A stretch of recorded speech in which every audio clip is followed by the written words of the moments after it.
What's up, everybody? It's Alex Leak and Friends NFL podcast back for another week. I'm your host, Alex Leak. We got Brett on the show. What's up, Brett? Hey man, how's it going? Glad to be back.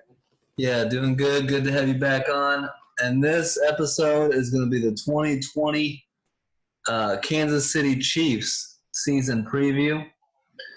Looking back at 2019, I mean, you can't do really too much better than what the Chiefs did.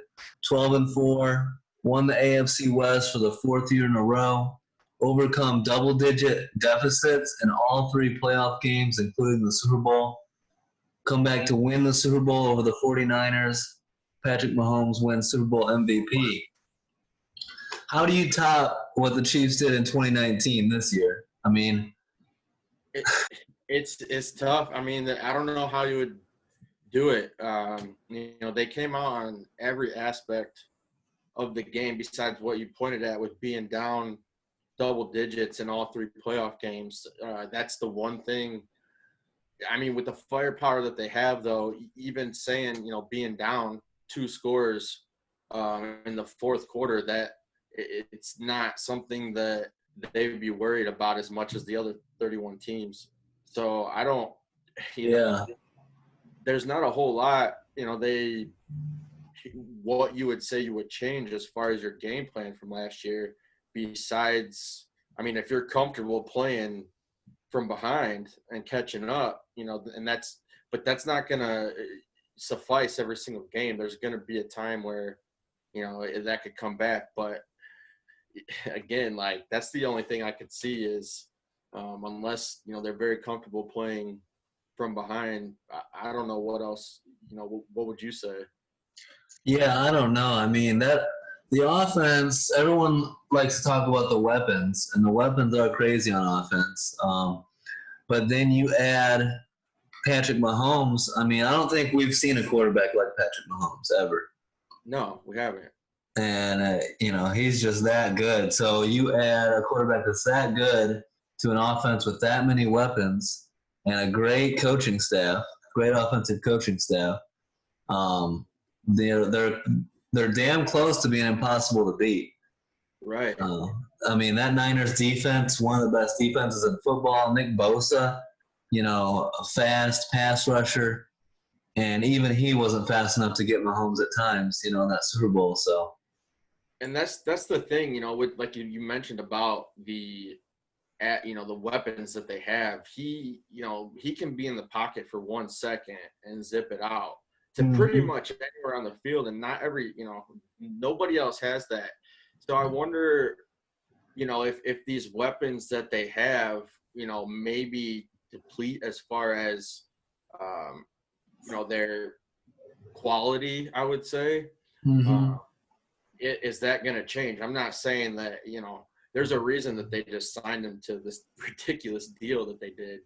And so I'm not doubting Mahomes one bit, but I want to be able to see, I would like to see them play with the lead, and that would, if they're able to do that this year, everything else that they did last year and not get behind, like you said, it's going to be hard to say that anybody else is the favorite as far as this division or the AFC or overall. I mean, I'm pretty sure they're projected right now with the highest odds to repeat.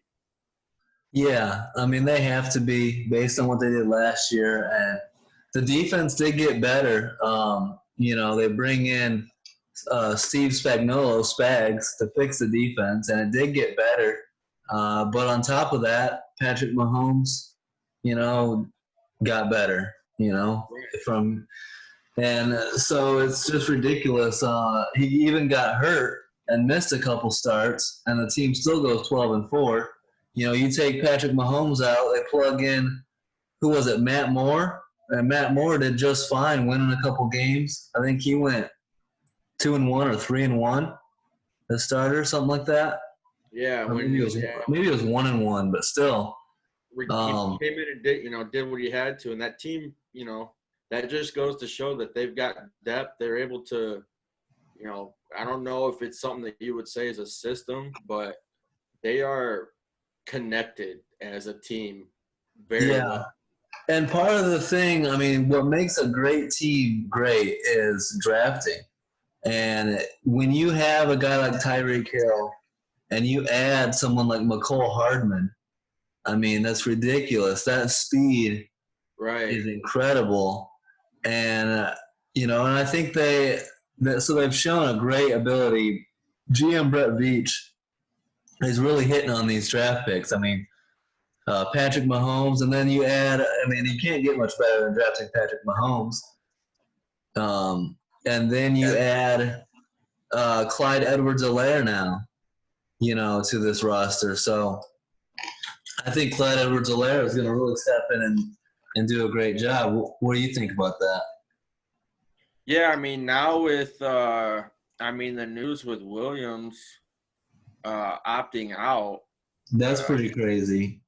Yeah, he's, and that's the thing. Like he was a top rusher last year, one of them, and I know he was, and it doesn't even phase our thoughts on the Chiefs because it's crazy to think that. And now, but you're right, he's coming in here, and it's gonna be a huge shift with Clyde Edwards in there, and he's gonna be.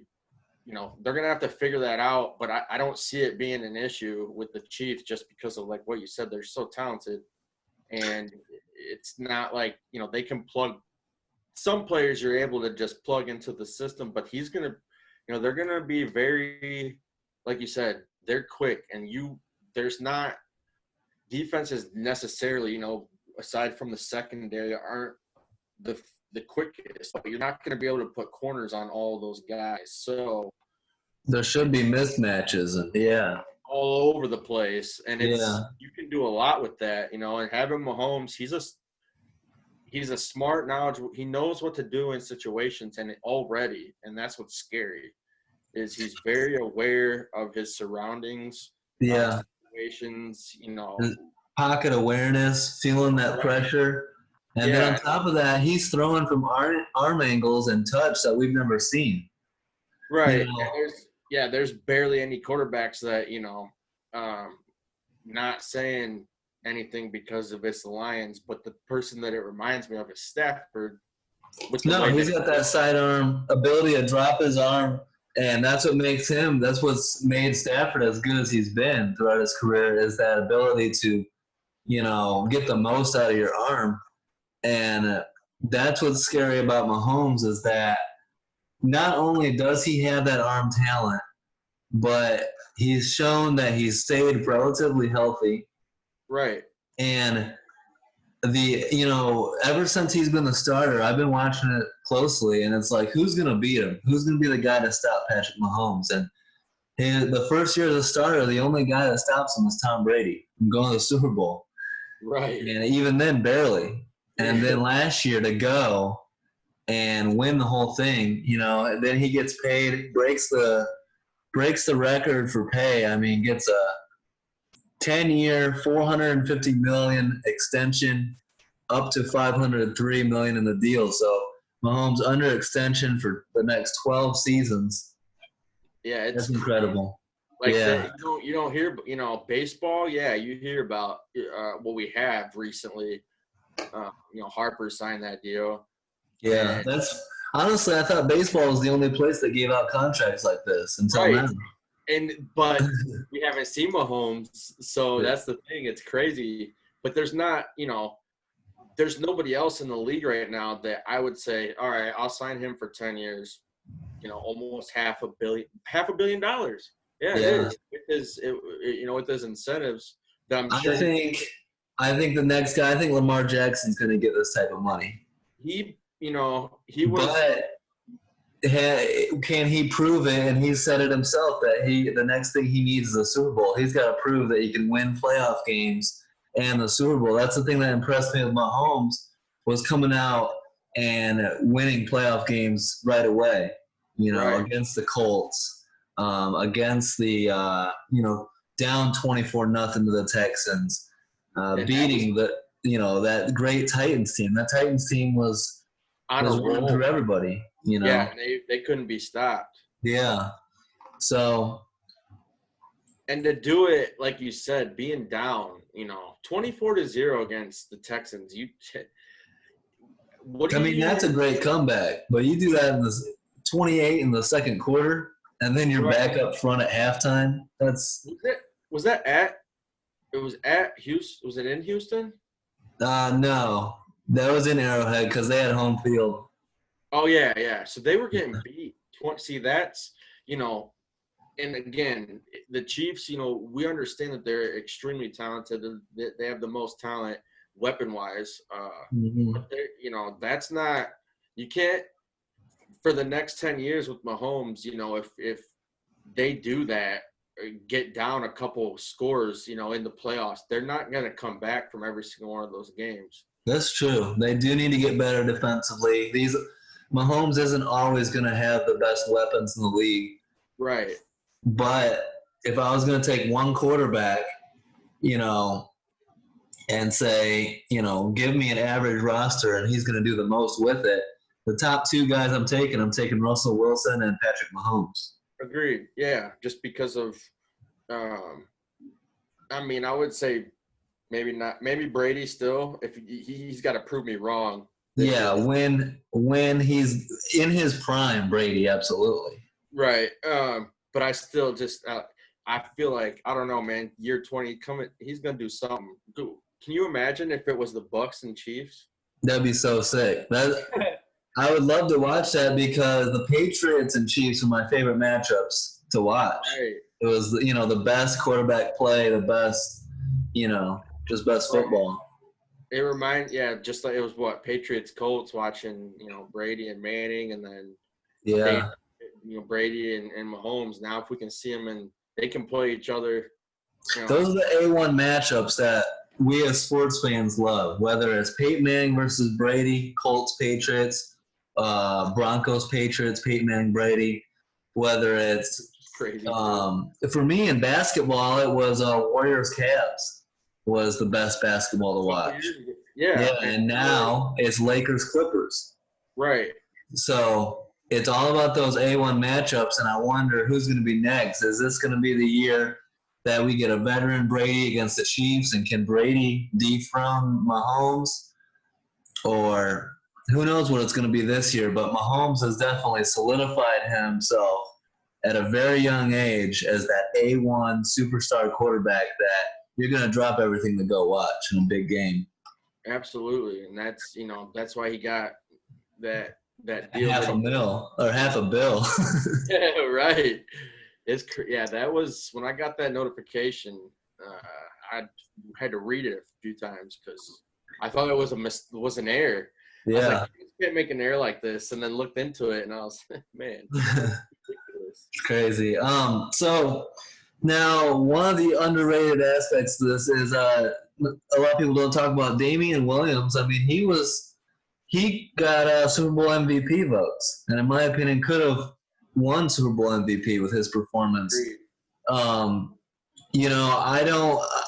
A lot of people that are Chiefs fans or the new era of football fans say that running backs don't matter, but to have a guy that could have easily won Super Bowl MVP, Damian Williams, on your roster already, and then the draft comes and they go draft a running back in the first round, that shows you right there that Andy Reid, the best offensive minds in football, still value the running back position. Yeah, and it's got to. And again, like knowing the history of the Lions, like I can say the most that running backs are important. You guys got a quarterback. You guys got a quarterback that can sling it, yet he hasn't always had the great team success, and a lot of it goes back to the running game. Yeah, and that having up until Johnson had the 100-yarder last year, it was Bush, 2014. From that's 5-year difference. We hadn't had a 100-yard rusher. Everybody had at least 5.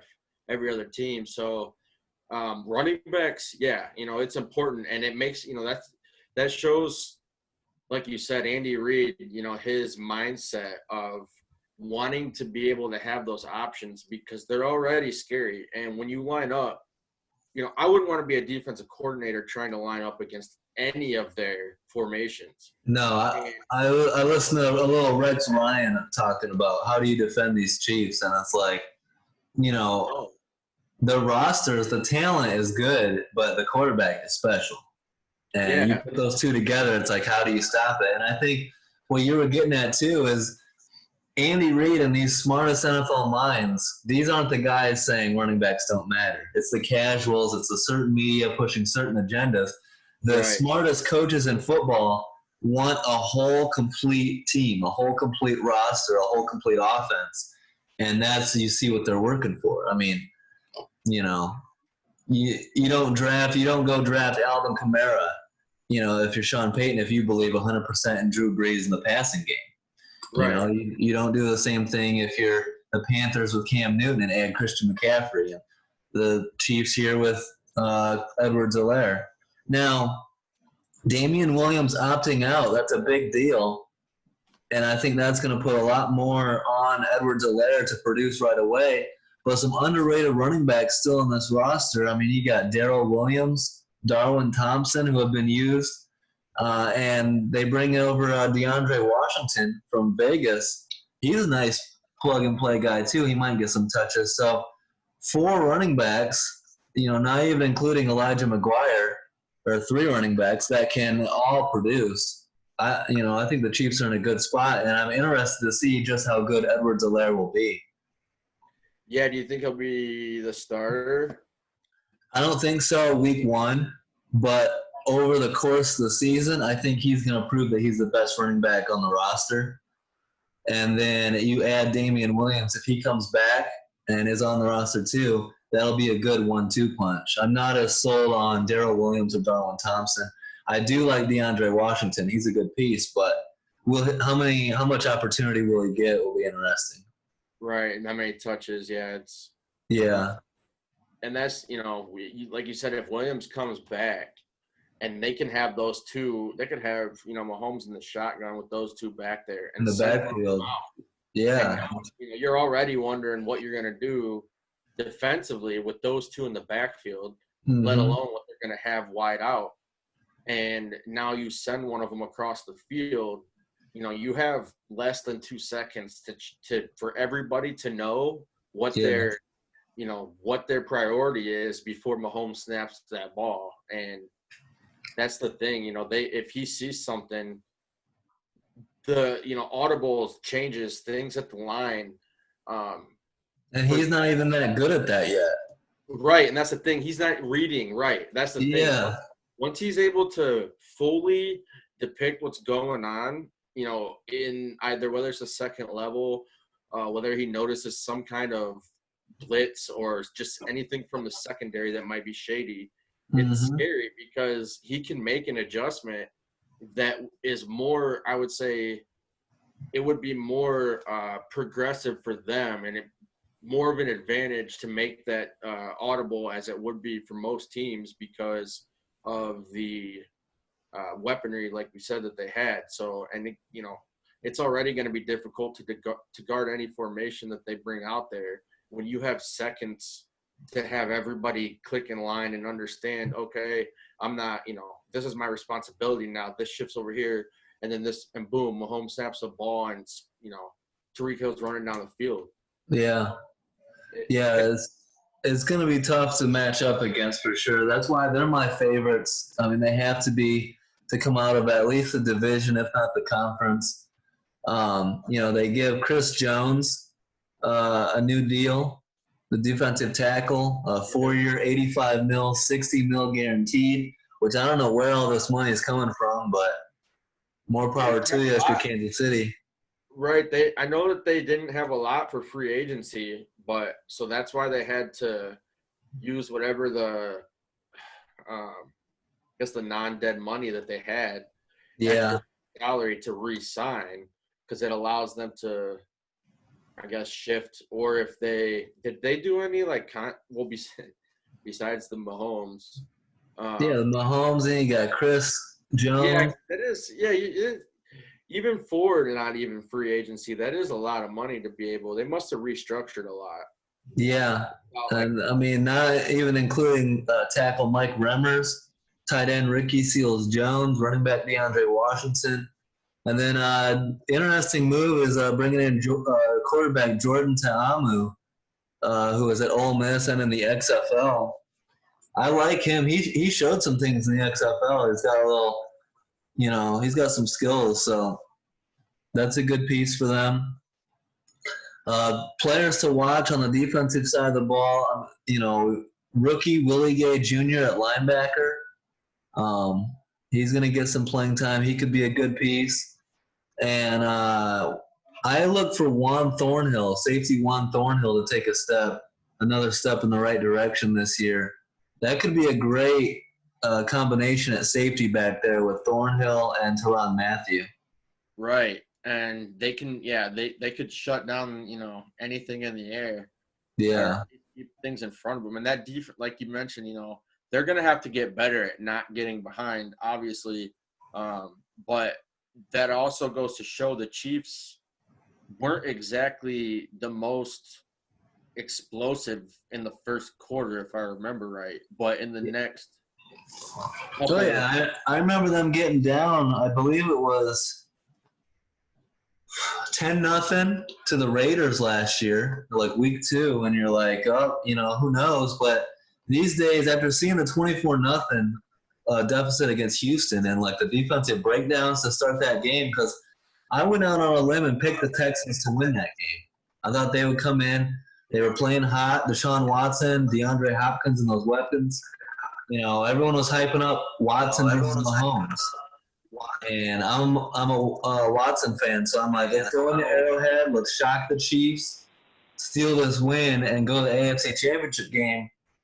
And when you jump out to a 24-0 lead, I was like, and I had people on social media like posting like, damn, you called it. And I'm like, shut the hell up. It's way too early for you to be saying that shit. And, a quarter later, and they're trailing. And they were never able to bounce back from that. It's going to be really difficult. My prediction for the season, I got the Chiefs going 14-2. Now, injuries, different stuff like that, you never know what can happen. But I think their, their floor is like 11, 12 wins, even with an injury or something. And they're going to be the team to beat in the AFC. What do you think on that? Yeah, I agree. I wouldn't say 14-2 is very for anybody, but I understand where you're coming from. I mean, I was in between 12-4, 13-3. Yeah. I think, if Mahomes is healthy, not missing a quarter of the season or 3. That's the key. Anyone else can miss time. Mahomes can't. Right, and I think they can beat 13-3 if he plays every game. I think and obviously there's a possibility anybody could be 16-0. We don't know. Or is it this year? No, the following year where they're going to add a 17th game. They're talking about it, and I think this is the year they're talking about expanding the playoffs as well. And adding another wild card? Yeah, 7 teams instead of 6, which it's going to take me a while to get my head around that. Because the playoffs have been the same for so long. Now they're switching it up. No, I'm not a fan of it. I'll say that right now. Well, they're just staying in line. You see what the NHL is doing, the NBA bubble, MLB now. I hate change. Crazy. Like when they right before the MLB season, they announced that like the 2 days before the playoffs was going to change, and I was like, this gives when you go from 162 game season to 60 games. Yeah. Up here in Michigan, nobody had faith in the Tigers. And now, like, the Tigers are, like, 5-3 or something, and they're like, well, we can hit, in a 60-game season, that changes. So now with that ability, it gives more teams a chance, especially with what was it a couple years ago? There was a 7-9 team that made it. Yeah. Division situation. So that's what I like it for, because there was, like, a 9-7 team that should have been in that didn't make it. Well, I like it because I like the division winners making it because, you and me, we're NFC North rivals, our teams, and we like how much is at the stake in every single division matchup. There's a lot on the line every time. And if you win your division, you take away the incentive that you win a division and you make the playoffs, and it might take a little bit out of the rivalry or the drama. Oh, You I know, don't want to like erase that part, but yeah, if that 7th team were to make it, that 9-7 team that year would have been in. yeah, Winning, yeah, I'd say division winners, you should know, absolutely, and but maybe include another. Yeah, I agree that if you got a winning record, you should make it. But I mean, we watch enough football. I've seen 10-6 teams miss the playoffs. I think we've even seen 11-5 miss the playoffs. right, and that's where adding that's and it's not going to be like that every year, but Yeah. for situations that it is, it makes Yeah, it right for those teams. But I understand what you're saying because the that's format have to that's be true. But it comes all full circle. There's going to be years where it gets an 11-5 or 10-6 team in, and you're like, good, that's what it's there for. But then there's going to be a year where it's really top heavy, and so there's an 8-8 team that makes the playoffs, and there's going to be a bunch of people saying, "Why is the extra, wild card spot? We don't need to watch this 8-8 team play with an injured quarterback." Yeah, but I mean, there's 8-8. There's been more. I mean, I understand that for sure, but I'll trade those few. You'll do that trade, I'd trade those few 8-8s for that team that deserves to make it.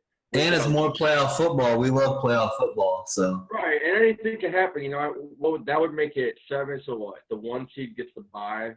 2 plays at home versus 7. 3 plays at home versus 6. 4 plays 4 at or home. 5, yeah, and it takes away one of the buys, which I don't think that's a big deal. I think there's a lot of teams that would prefer to play right away. Yeah, you're right. That way Yeah. they can stay like the Titans. That's what helped them. Yeah. Last year, being the Yep. They snuck up on Baltimore. Yeah. yeah, and if they would have had a week off, it would. I'm not saying that they wouldn't have been the same, but they wouldn't have been the same because it wouldn't have been consistent like they've been. Yeah. So it's gonna So yeah, because the Ravens were on fire rolling into that. I right. think they went 14-2 and hadn't lost in forever. So yeah. What's your take on no preseason games this year? How is that going to affect, say, the Kansas City Chiefs? I think with them having the depth that we saw from last year, at least on the offensive side, and that what their additions that they made, and like somebody else that we didn't mention, who had the 100-yard return last year. That's how the Chiefs beat the Lions. Breeland. Yeah, Bashaud Breeland. They're going to be, I think they're set as far as what they want, depth chart wise, maybe. But it's going to hurt other teams because some teams have fills that and the Chiefs, don't get me wrong, they still have fills that they need. There's going to be something where it's, and we're not going to get to see it. We don't, as far as training camps go or preseason, but the teams will have to figure it out. I think it'll be business as usual, for training camps at least, figuring out talent and all that. They'll be playing some scrimmages and stuff. But for me, this is a crazy year, and as long as we get football in a full season, I'm not going to complain. Like, I would love some preseason, but it's a big step and it's a good thing. And then there's going to be some places that are going to allow fans, and I just can't wait for week 1. I want some NFL. It's a year that we can't really complain about all the differences because it is what it is. Week 1 too, you know what it is. Yep. Hell yeah.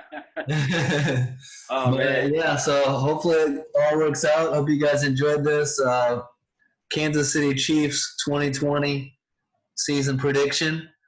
Don't forget to like, subscribe, leave a comment. Let us know what you guys think. Have a good one, guys. Thanks, Brett. No problem. Thank you. And peace out.